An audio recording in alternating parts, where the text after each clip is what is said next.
कहते हैं संसद सत्र तो चल नहीं रहा, विपक्षी पार्टियां बार-बार इस मुद्दे पे चर्चा की मांग कर रही। देखिए, लगातार 2 हफ्तों से सारा विपक्ष देश की सरकार से 2 मांगे रख रहा है कि जो लोगों के जरूरी मुद्दे हैं, जो देश के जरूरी मुद्दे हैं, उन पे विपक्ष को बोलना दिया जाए।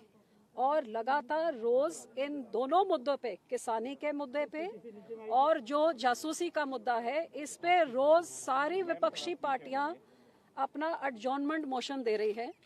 लेकिन जिस सरकार का दायित्व होता है कि वो पार्लियामेंट को चलाएं, वो लगातार ये दोनों मुद्दों को स्टोन वॉल करके चर्चा का समय ही नहीं नियुक्त कर रही है। आज हमने राष्ट्रपति जी को ये बताने के लिए इधर पहुंचे हैं कि जितनी डेमोक्रेसी और डेमोक्रेटिक परंपराओं को जितना डेंजर आज की डेट में दिख रहा है कि संसद के बाहर लोगों की आवाज कुचली जा रही है, जैसे आप देख रहे हो किसानों के साथ पिछले साल भर से क्या हो रहा है, और अब संसद के अंदर लोगों के चुने हुए नुमाइंदों की आवाज भी कुचली जा रही है। तो ये डेमोक्रेसी का एक बहुत बड़ा नुकसान है और डेमोक्रेटिक इंस्टीट्यूशन का भी एक बहुत बड़ा नुकसान है। और as custodian of the country, conscious keeper of the nation, हम आपको अपील करते हैं कि इस सरकार पे दबाव पाया जाए कि लोगों के मुद्दे, विपक्षी पार्टियों के मुद्दे को एडमिट करके ये संसद चले। हम छोटी पार्टियां हो सकती हैं, लेकिन ये पार्टियां जम्मू कश्मीर से लेके लक्षद्वीप से लेके देश के सबसे बड़े राज्य यूपी से लेके बॉर्डर स्टेट पंजाब से लेके जो देश का पेट भरता है, हम अक्रॉस सारे जने छोटी पार्टियां इकट्ठे होकर राष्ट्रपति जी से यही मांग करने आए हैं कि सरकार पे दबाव पाया जाए कि संसद चले, लोगों के मुद्दे एड्रेस हो। हम एक पंजाब के राज्य से आते हैं, हमारा इतना बड़ा एक किसानी का मुद्दा है। आप देख रहे हैं कि साल भर से किसान सड़कों पे बैठा हुआ है, 8 महीने से दिल्ली के बॉर्डर पे बैठा है, 500 किसान ने जाने भी गंवा दी है। लेकिन संसद के अंदर जब कृषि मंत्री कहते हैं कि इस काले कानून करके एक भी किसान की मौत नहीं हुई है, तो आप सोचे ये आक्रोश को घटाना नहीं, आक्रोश को बढ़ाने का काम करता है।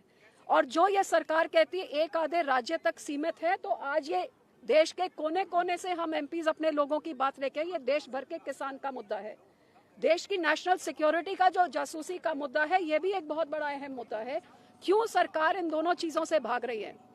जो किसान अपनी जाने गंवा रहे हैं, किसान की क्यों नहीं सुन रही है? तो इसलिए हमने राष्ट्रपति जी को अपील किया कि आप सरकार पे दबाव पाइए कि एक जॉइंट सेलेक्ट कमेटी आप बना दीजिए राज्यसभा लोकसभा के एमपीज पे। जो सरकार फेल हो चुकी है किसान के मुद्दे को सुलझाने में, तो एमपीज को बीच में डालिए। जब 500 किसान मर चुके हैं, तो 2024 तक कितने और हजार हम मारना चाहते हैं?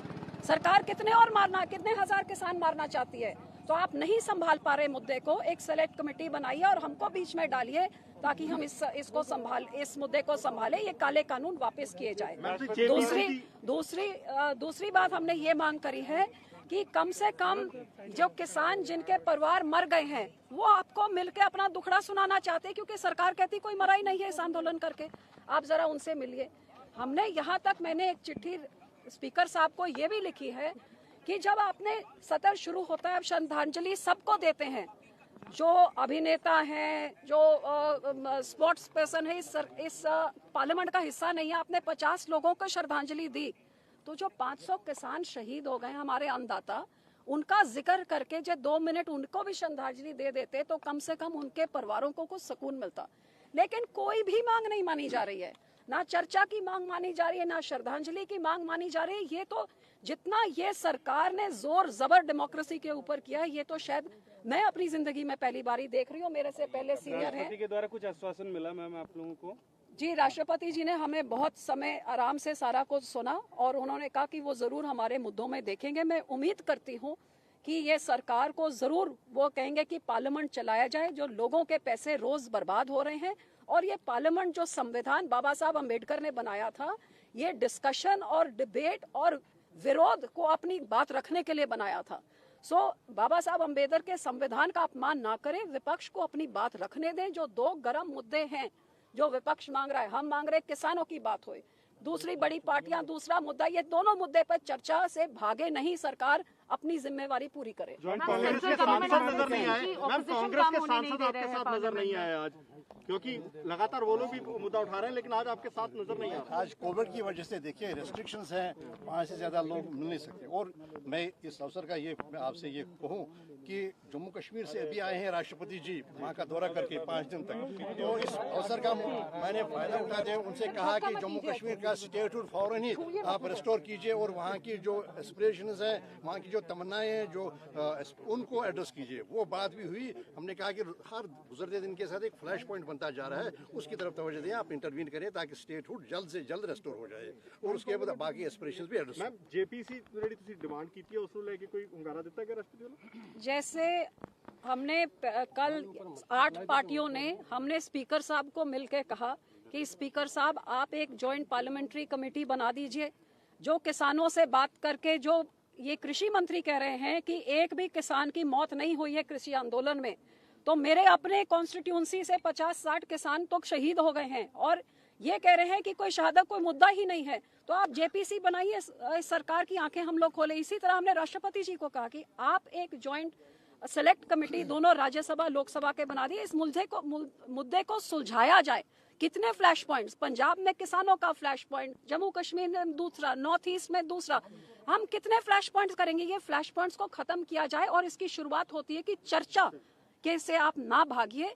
आप जो 2 मुद्दे विपक्ष मांग रही है, किसानों के जो ये किसानों का एजिटेशन चल रहा है इसका हल, और दूसरा जो जासूसी मामले का जो है इस पे जवाबदेही सरकार की बनती है और ये पार्लियामेंट में से इसके डिस्कशन से ना भागे, बल्कि मैं उम्मीद करती हूँ सोमवार के लिए समय दोनों मुद्दों के लिए नियुक्त करिए ताकि सारे जने आराम से बैठे और देश सुने कि सरकार के पास क्या जवाब है। सेंट्रल गवर्नमेंट ये कह रहा है कि ऑपोजिशन काम नहीं करने दे रहा, बिजनेस ट्रांजैक्ट होने नहीं दे रहा, एंड अंडर इट्स स्ट्रैटेजी उन्होंने राजनाथ सिंह को ये रिस्पॉन्सिबिलिटी दी है कि जो भी डेडलॉक हो रहा है पार्लियामेंट में से एंड करें। So Rajnath Singh under that strategy will hold a conversation with every parliamentary with every opposition party member. The government is just trying to buy time. Adjournment motions are being given on these 2 important issues since day 1, which before the session started, the meeting called by the Honorable Prime Minister, by the Parliamentary Affairs Minister, and then after that by the Speaker. Every party raised that these 2 issues, one of the farmers, and that time Pegasus had not happened, but 2 days later it did. Since then, both these issues have been raised by the entire opposition, but the government is not ready to discuss, debate. All they have to do is allot time for these 2 topics and the House will start functioning. The owners, now they want to make someone talk, then someone else. So why don't they just put it on the business agenda which comes that this is the time allotted for these 2 discussions and the House will settle down. Harsimrat ma'am, क्या आप लोग जो delegation लेके गए थे 5 लोग ही जा सकते, तो वो तो एक अलग बात है, क्या इसके लिए कांग्रेस को इनवाइट किया गया था? और दूसरी अहम बात, ये जो आपका ज्ञापन है उसमें कांग्रेस के किसी सांसद का हस्ताक्षर मुझे तो नहीं दिख रहा जी, इस बारे में बता। यही दुख की बात है कि हम चाहे छोटी पार्टियां हैं लेकिन हम देश के कोने कोने को रिप्रेजेंट कर रहे हैं। जैसे मैंने आपको बताया, जम्मू कश्मीर से, यूपी से, पंजाब से, लक्षद्वीप एक आइलैंड तक। दुख की बात, और एनसीपी महाराष्ट्र, दुख की बात यह है कि मैंने अपने आप कांग्रेस के जो लीडर हैं अधीर रंजन चौधरी जी को अप्रोच किया, टीएमसी को अप्रोच किया, डीएमके जिनके पास सबसे बड़े नंबर्स हैं, उन सबको मैंने अप्रोच किया कि हम लोग रल मिल के ये इस मुद्दे को उठाएं। जे राष्ट्रपति जी से समय लेने का हमने पहल किया, आप हमारे साथ चलिए, हम पीछे लगेंगे, आप आगे लगिए, लेकिन आपके सामने हैं, आज कोई नहीं पहुंचा। इसी तरह स्पीकर साहब से जब हमने जॉइंट कमेटी मांगी है कि जो एग्रीकल्चर मिनिस्टर ने कहा है किसानी आंदोलन से कोई किसान मर ही नहीं रहा है, क्यों नहीं सारा विपक्ष इकट्ठे होके ये मांग करे कि एक कमेटी बनाई जाए दोनों हाउसेज के एमपीज के, जो ये बताएं, और वो जो 500 मर गए उनके घर में जाके देखें वो किस कारण करके मरे हैं।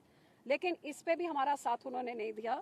मैं उम्मीद करती हूँ कि आज जरूरत है, जितने भी मुद्दे हैं, जब तक विपक्ष इकट्ठे नहीं होगा तब तक सत्ताधारी पक्ष इसका फायदा उठाते रहेगा, और इसीलिए हमने राष्ट्रपति जी तक पहुंच करी है। मैं उम्मीद करती हूँ कि दूसरी बड़ी पार्टियां भी अपने हम लोग के लाख डिफरेंसेस हो सकते हैं अपनी स्टेट्स में, लेकिन किसानों के मुद्दे पे हम सब एक हैं, जासूसी के मुद्दे पे हम सब एक हैं, और एक होके ये हम लड़ाई लड़ें। ਆ ਤੁਸੀਂ ਤਸਵੀਰਾਂ ਦੇਖ ਰਹੇ ਹੋ ਰਾਸ਼ਟਰਪਤੀ ਭਵਨ ਤੋਂ, ਜਿੱਥੇ ਕਿ ਇਹ ਲੋਕ ਰਾਸ਼ਟਰਪਤੀ ਸਾਹਿਬ ਨਾਲ